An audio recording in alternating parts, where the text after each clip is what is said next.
Hello,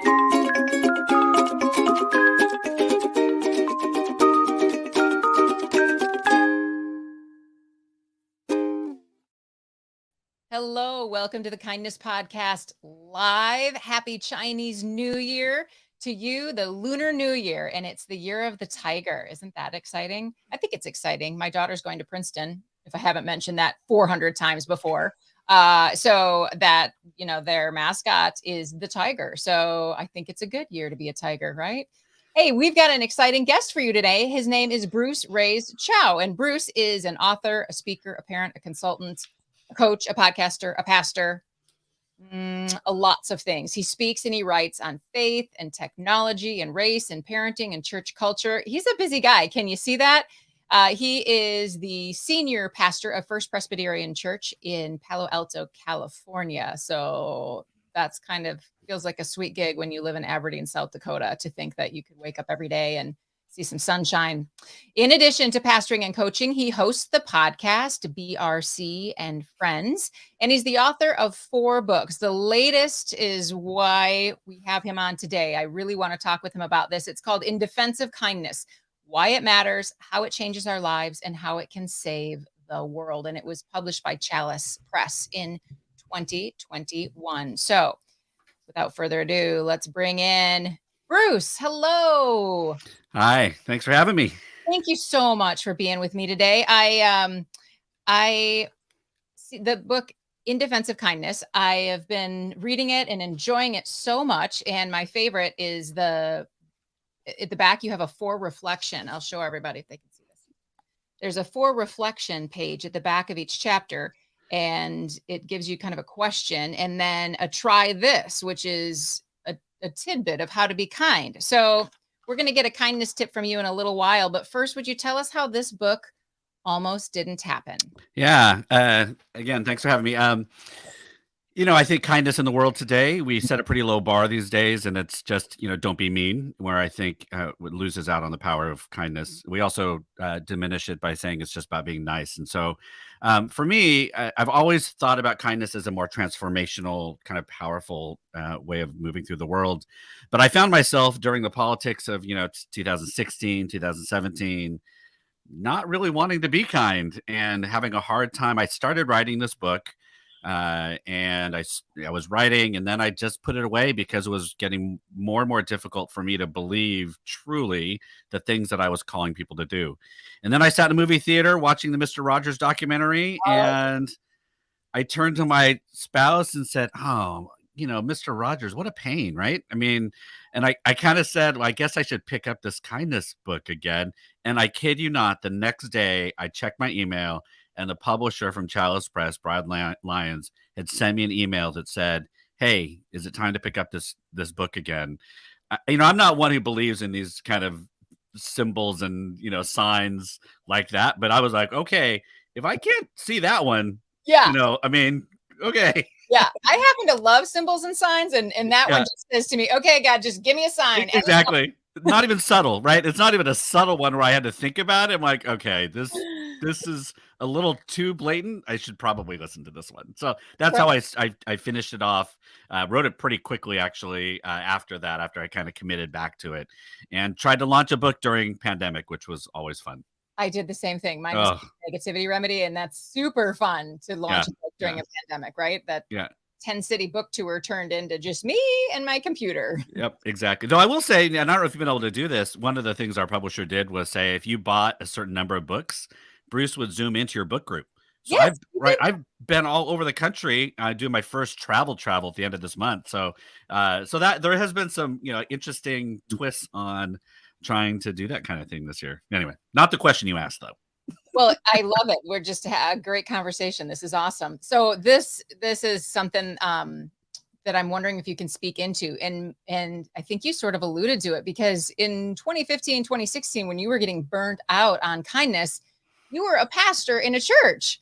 And so I feel this overwhelming sort of critical spirit within the church. There's just a meanness sometimes. Yeah. Is that what you were feeling, or were you feeling something different? I think both. I think that as you said in my bio, like I joke with my family that I'm mediocre at a great many things, which means I just have a lot of interests, and I feel it's important to engage in all aspects of life. So I feel like I was always the chaplain on the soccer field sidelines.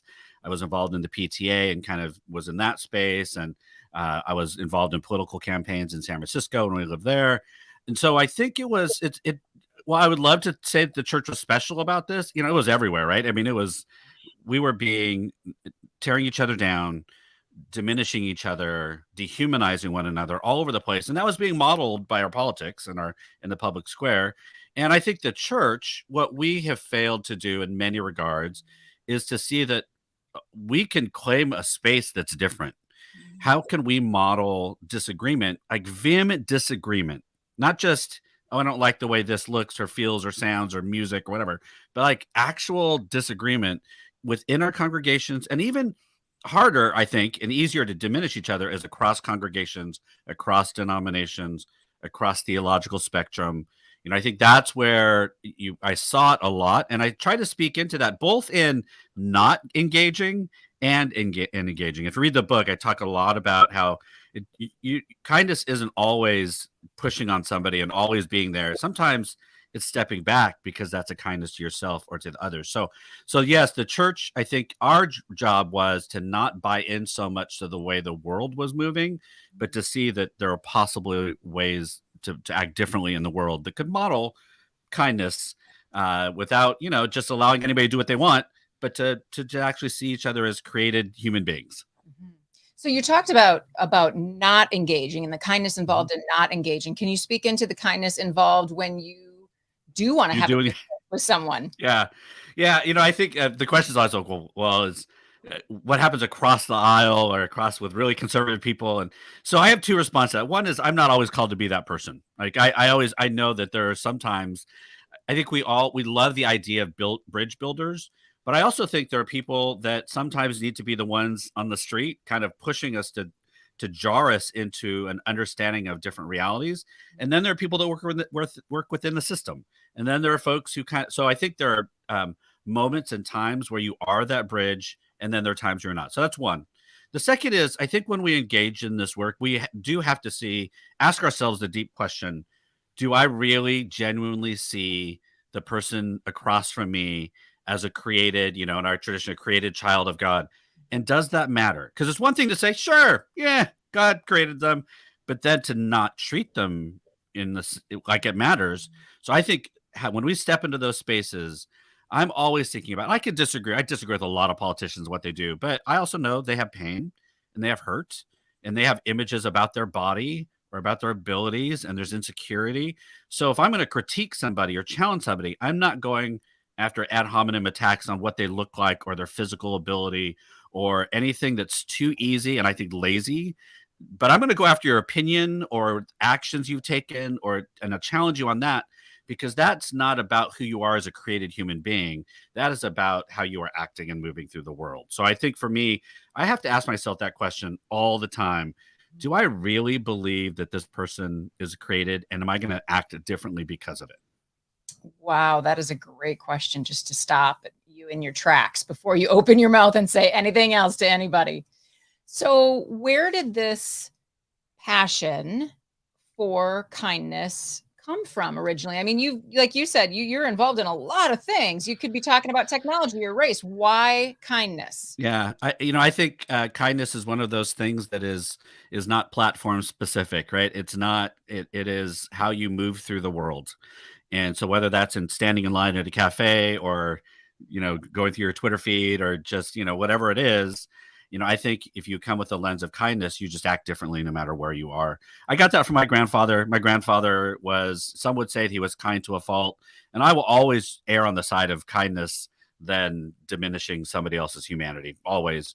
And my grandfather, that was just who he was. And there might have been times where he got taken advantage of, but there were times where he taught us that the most important thing was to love one another and to see each other as human beings and to open ourselves up to the possibility of what could be. And I think without kindness and seeing somebody else as complex, you close yourself off from the possibilities of what somebody could be. The other one thing is that I grew up in a church that was very involved with social justice issues in the world, but did it in a way that wasn't about stripping away dignity from those they disagreed with. We were about a church that the reason we were active and activist was because we loved humanity. We loved what God was calling us to be, and that wasn't weak. And I will say my church congregation and my grandfather are probably the two things that gave me most of my grounding around being kind. So would you talk about the section of your book that talks about when we need to be kind to those closest to us, or when we're having difficulty being kind? Because that's a question I get a lot, is how can I be kind to the people in my family? Yeah. Well, I think one of the reasons we're not kind to our family is there's actually a positive reason. Like there's a reason, because these are the spaces where we're most vulnerable, where we, let go of all of the masks that we may have. We let go, and in some ways, the pretend person we try to be. So that's the positive. The negative is then we actually become the real person, and sometimes maybe that's not always the best. Like those are things we got to work on, and the people closest to us then get the brunt of that. If I'm really tired, I feel like when I'm in church, if I'm really tired, my lens is it's much tighter about how I treat people and respond. When I get home and I'm tired, it just comes out, right? So, and if somebody happens to be there, so I don't want people to feel like, oh, now I have to come home and I have to just always be, on always. But I think it is something to listen to, that this is the space where sometimes while we are being our truest selves, we're not being our best self.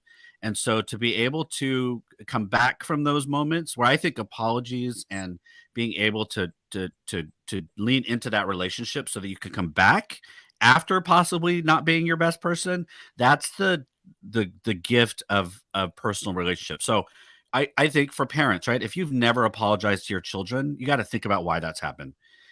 Because then you're kind of saying, every reaction I've had with my child has been great and worthy, where we know that's not true. I just heard you talk about your kid at Princeton. Like, I'm the same way. I'm like, okay, I'm sorry. I need to stop talking about all the schools that you go to, because I love that my kids are in college and they're playing soccer and all these things. But even like that's playing with them. But there were moments where I was not a good dad, or I responded and I yelled, or I did something, and I have to come back and say, like, I'm really sorry about how I reacted. Here's what's going on with dad, and let's try to figure out now what we were trying to figure out, right? So I think the close relationships open ourselves up to not be kind, but the possibility for us to build up who we are in that relationship individually is just immense in that space. Well, I know you have kids, I have kids, and I just feel like I want them to grow up with the humility of knowing that they're not always right. And how can I expect them to grow up with that if I don't model it for them? Exactly. Yeah. Exactly. Okay, so I am hoping you will share with us a kindness story. We love to ask our kindness podcast guests for a story, and it can be anything. Right. All right. I'm going to share one that probably is not what folks would expect. So in December of 2018, I was asked as part of a movement of religious leaders to go to the border of California, US, and Mexico to participate in civil disobedience, which meant that we were going to stand in front of Homeland Security, Border Patrol, whoever was going to be there, and risk being arrested, risk physical violence. I've always believed that civil disobedience is about kindness and humanity. That when you go through training for civil disobedience, it isn't to instigate violence. It isn't to try to get people to beat you or to do something that's going to get caught on film. The idea about civil disobedience is that you are forcing a person across from you to acknowledge your humanity and make choices about how they move through the world. And I, in this case, am looking into the eyes of that person standing in front of me with all the physical power in the world. And they put masks on people, not just to protect their faces, but so you can't look into somebody's eyes. But I look into that space where their eyes are and force them to look at me. And what I'm saying to them is, I see you not as simply somebody who has power over me right now. I see you as a human, complex. You are conflicted about this, and you have choices to make. And there is redemption that can happen. And I hope when they look at me, that they're seeing another human being that is simply trying to speak for something I deeply believe in. And I do think that limits violence at civil disobedience places, but it also, I think it plants seeds in many people to say, gosh, look at all these folks who have come to this space, religious leaders who have said, this is where we think we should or shouldn't be. And so I think that for me is whenever people ask me what's a good example of kindness and for my own space, I feel like when was in that space, and I've been in civil disobedience a couple of times, and that one was the most scary. I think that I was probably treated and not, I mean, I was hit and other stuff, not as hard and as intensely because we stood in front of them for a good half hour, staring into their eyes, speaking into their souls and saying, you have choices to make. And so they still followed orders. I was still arrested. I was still being, but I do think that there's some choices that were made in the midst of that were changed because of that. So there are lots of great kindness stories in the world for everybody. But for me, that one always is the first that comes to mind. The idea of making eye contact with someone and really looking at them and letting them know you see them. Yep. We all just want to be seen, don't we? Okay, so now the other thing we ask all of our kindness podcast guests is for a tip. What is a practical tip that you'd like to share with our listeners today? Oh, yes. So I think kindness is exhausting. Let me just say this throughout the book, because it's not, if we were all kind, like not just performative kindness, where, if we were all deeply kind, the world would be a different place. We would all be doing it. And so we're not. And so you have to wake up every morning, kind of like if you decide, I want to be anti-racist, or I want to be, for, around gender equality and how I move through. You have to decide to change the way you move through the world. Kindness is the same way. So I think you have to learn how to habitualize it. So I think even just going to a cafe, right? You go to a cafe, you stand in line. How do you move through that line? When you get to the front, do you simply see that person as somebody who delivered your joy in the morning and it's just a servant? Or you see that person as a person who, circumstance, choice, whatever, are working in this job, and it can at least nod, see in their eyes, thank you, whatever, however you want to do that. That's one thing to do in line. The other is whenever I see somebody in a hurry in my coffee line, I just move aside and let them go. And I don't do it in a way that's passive aggressive, where I've seen, like, oh, well, you look like you're in a hurry. Why don't you go ahead of me, right? So that everybody sees what you've done. No, I just kind of move to the side. And if it helps them move through their day a little bit better, if it plants a seed to kind of relieve one point of stress, what is that to me, right? So I'm like, I'll just move aside. Person moves forward, kind of, and so I think there's these small choices we make every day, because I think every interaction we have, it can be kind or it can be unkind. And so that's why it's so tiring, because if you need to make choices every time you move through the world, but I think that's what we have to do as you move through the world. Take an experiment where you just take one thing, where you're going to the supermarket and just move through the world with the lens of kindness, and take a half an hour as you're shopping. And how does that change the way you see people around you and what you do and how you treat folks? I think that if we can all do that, that ripples out. And it's a bold statement for me to make in the book, that how it can change the world. But I do believe that the more of us do this, the more the world changes in our small space or globally. So habitualize it every day, take a small chunk and try to move through that time with the lens of kindness. And the neat thing too, I feel myself, is when I go through the grocery store for that half hour, when I have on the lens of kindness, when I get back in the car, instead of feeling exhausted because I just spent all this time trying to dodge around people in the store, I feel at peace and I have joy. And do you experience the same thing? Yeah, I think the world is weighty right now, right? Whenever we're recording this, the weight of the pandemic, the weight of the politics, racial reckoning in the world, all the things that are going on. If we can do anything to lighten that for ourselves and others, and I just think being unkind is a huge weight to carry. And anytime we can kind of shed that, while it's difficult to do and difficult to commit to, because unkindness is an easier default, I think when we can commit ourselves to it, we do experience that. You kind of experience this weight being lifted, that I don't have to carry around the burdens of dehumanizing and diminishing. I can just carry around the burden of trying to treat people as if they're created and complex human beings. So much more fun to move through the world with that. Bruce, you have done an excellent job of teaching me how to see people and reminding me to see people. And I know you've done that for our listeners today. So thank you. Thank you so much for joining us. Great. Thanks for having me. And thank you for being part of the Kindness Podcast Live today. I sure appreciate it. Have a great day.